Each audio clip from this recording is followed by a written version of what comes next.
আসসালামু আলাইকুম। আল্লাহ পাক রব্বুল আলামিন কোন হাজীদের হজ কবুল করে নাই, তবে আল্লাহ পাক আপনার ওসিলা করে সমস্ত হাজীদের হজকে আল্লাহ কবুল করে নিয়েছেন। আপনি কি এত বড় আমল করেছেন যার বিনিময়ে আল্লাহ তাআলা হজ কবুল করেছেন, কিন্তু আপনি আবার হজের উদ্দেশ্যে রওনা করেননি। আপনি বাড়িতেই থেকে আপনার হজ কবুল হয়েছে, আপনার ওসিলায় সমস্ত হাজীদের হজ কবুল করেছে আল্লাহ। এ কথা বলার সঙ্গে সঙ্গে আল্লাহর বান্দা বেহুশ হয়ে পড়ে গেলেন। হুশ ফিরে আসার পরে জিজ্ঞাসা করা হলো, আল্লাহর বান্দা আপনার এই ঘটনা কেন ঘটেছে আপনি বলো। আব্দুল্লাহ ইবনে মুবারক একজন বিশিষ্ট আল্লাহর ওলি বুজুর্গ ছিলেন। তিনি তাওয়াফ শেষ করে মক্কার পিলারে হিলান দিয়ে একটু ঘুম ভাব ঘুমে গেলেন। ঘুমের ভিতরে অতটুকুর ভিতরে স্বপ্নে দেখলেন দুইজন ফেরেশতা একে অপরের সাথে আলোচনা করতেছে। কি করতেছে ভাই? আলোচনা করতেছে। একজন ফেরেশতা আর একজন ফেরেশতাকে বলতেছে, ভাই বলেন তো এবার কতগুলি হাজী হজে এসেছে? ওই ফেরেশতা বলতেছে, ভাই প্রায় লক্ষাধিক। সুবহানাল্লাহ। তো এই ফেরেশতা বলতেছে, কয়জনের হজ কবুল হয়েছে?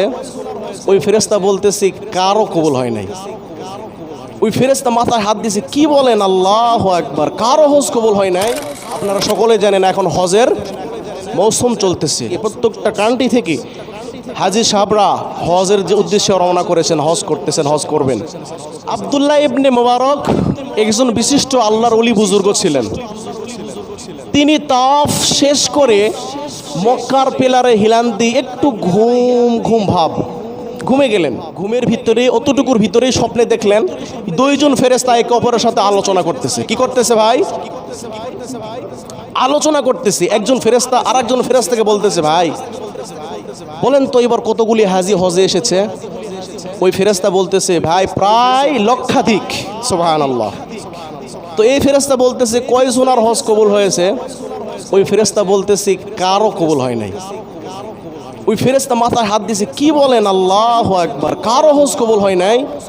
কারণ ওই ফেরেশতা বলতেছে, ভাই আল্লাহর পক্ষ থেকে ঘোষণা এসেছে একজন ব্যক্তির হজ কবুল হয়েছে, তার ওসিলায় আল্লাহ আবার সব হাজীদের হজ কবুল করেছেন। সুবহানাল্লাহ।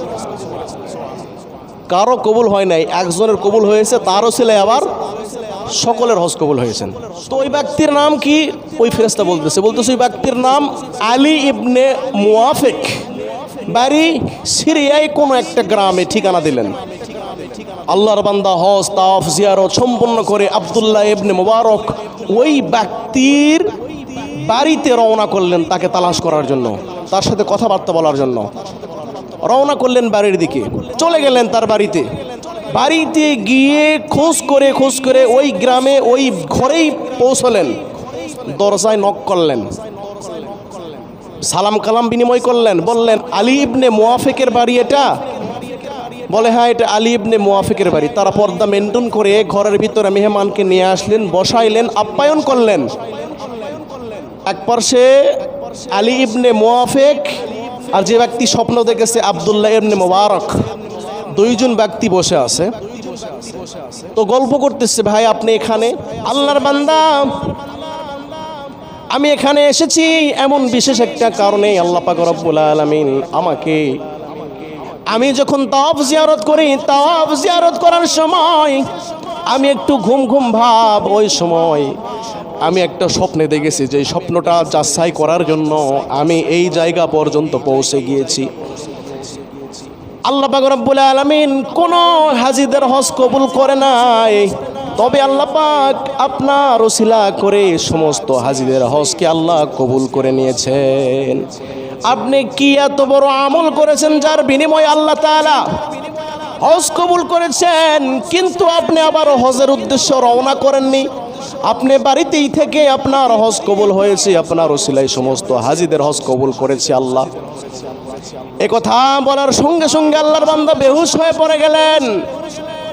হুশ ফিরে আসার পরে জিজ্ঞাসা করা হলো, আল্লাহর বান্দা আপনার এই ঘটনা কেন ঘটেছে আপনি বলুন। আল্লাহর বান্দা বলে, হুজুর আমি অমুক দিন হজে যাওয়ার প্রায় 5 দিন পূর্বে আমার বিবি গর্ভবতী।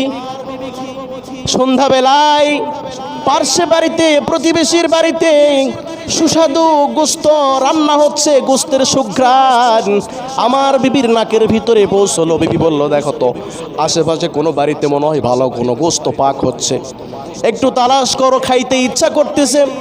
তিনি একটা বাটি নিয়ে ওই বাড়িতে গেলেন, বললেন, ভাই আমার বিবি গর্ভবতী, সে আপনার বাড়ি থেকে যে রান্না হয়েছে সেখান থেকে কিছু খাইতে ইচ্ছা পোষণ করেছে, যদি একটু খাবার দেন। আপনার জন্য এই খাবার হালাল নয়, তবে আমার জন্য হালাল। সুবহানাল্লাহ। কারণ কি? এই খাবার আমার জন্য হারাম কেন? বলে, আমার বাড়িতে খাবার নাই, টাকা নাই, পয়সা নাই, বিবি বাচ্চা নিয়ে খাইতে পারি না, পরিবার নিয়ে খাইতে পারি না, কাজ নাই, কর্ম নাই, কোথায় পাবো খাদ্য? মাঠের মধ্যে মরা একটি গাধার গোস্ত সংগ্রহ করে নিয়ে এসে পাক করেছি, যেহেতু আমাদের ঘরে খাবার নাই, আমাদের জন্য হালাল হইতে পারে, আপনার জন্য হালাল নয়, কারণ আপনি হজের জন্য রওনা করবেন। আল্লাহর বান্দা দৌড় মারে বাড়িতে আসলেন, বিবিকে ঘটনা খুলে বললেন।